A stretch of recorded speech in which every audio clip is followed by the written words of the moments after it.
Brisbane's ambitions for the 2032 Olympic and Paralympic Games are apparently in tatters. Now, the only problem with that scenario is it's just not true. Let's just wind it back a bit, take a bit of a deep breath and have a look at the situation as it stands. There has been a report looking at the alternatives as far as venues go, all the way from building a brand new stadium in Victoria Park to refurbishing some of the existing stadiums, including QE2, and all the way down to just making do with what we've got. Now, let's remember that the new norm for the International Olympic Committee is that they try and make use of existing venues, whether that means a temporary installation to expand them, or whether it means going the full hog and building something new, which is not their preferred option and was not what Brisbane's candidature was built on. Let's have a listen to what the International Olympic Committee President, Thomas Bach, had to say last night after an executive board meeting of the IOC, where he got the latest briefing from the 2032 organising committee. I can only refer, to the candidature of Brisbane, where it was said that no new stadium or venue would be built for the Games.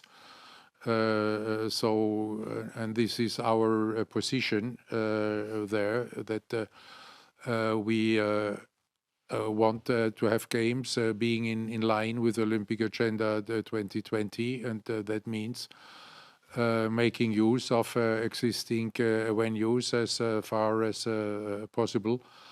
And if not, then looking for temporary facilities. And I understand from today's discussion that there are some scenarios being discussed now after this independent review. So what we have to remember here is that it is not existing in a bubble. The Olympics doesn't happen in a bubble. The Olympics is supposed to be of a benefit to the entire community, which is why the Government of Queensland is clearly looking at their economic prospects and asking all the right questions, one would hope, all the way through from what would happen if we didn't have the Games and what are we going to get as a benefit from the Games.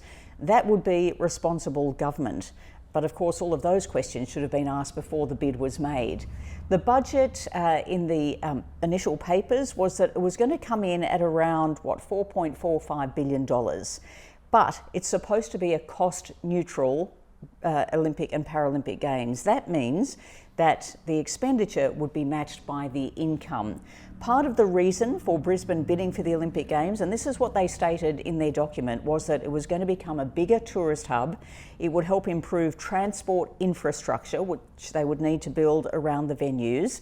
It would increase participation in sport, promote a healthier lifestyle for the ever-growing community, and attract and secure major sports events. So it's looking at a longer term future, obviously, than just hosting a couple of weeks of the Olympics and a couple of weeks at the Paralympics. Don't forget that the IOC contributes to that. If we look at the contribution to Tokyo, the last Summer Olympic Games, that was in the vicinity of about $2 billion.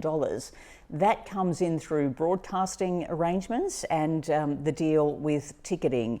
So, there's a heck of a lot more to this, but why don't we go to Christophe Doubi, who's the director of the Olympic Games and is right across all of the venues, all of the alternatives that have been offered, and let's see what he has to say. Now, there are different scenarios indeed, President, that were floated, and that was the crux of the report. With one of them being the creation of a new stadium in a new location in Victoria Park. But we understand that the preference would be to look into the renovation of an existing facility.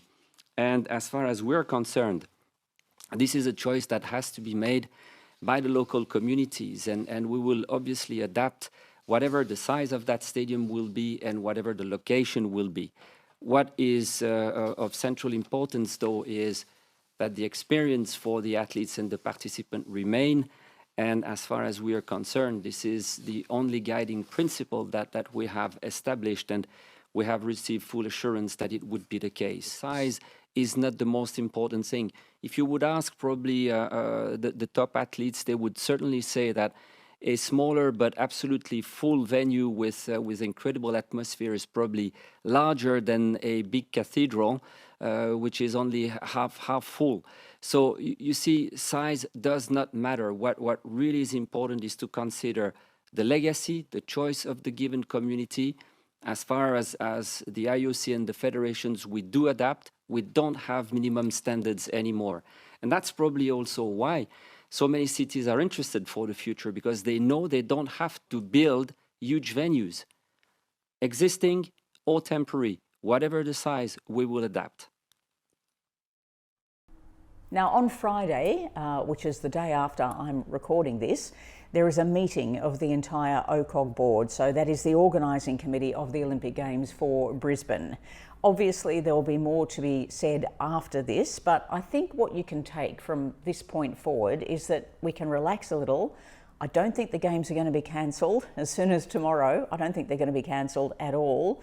But remember also, this is the longest run-up to an Olympic Games. Every single Olympic Games has changes that are made along the way because they don't exist in the bubble. They exist with what is happening around, and they have to be a little bit adaptive.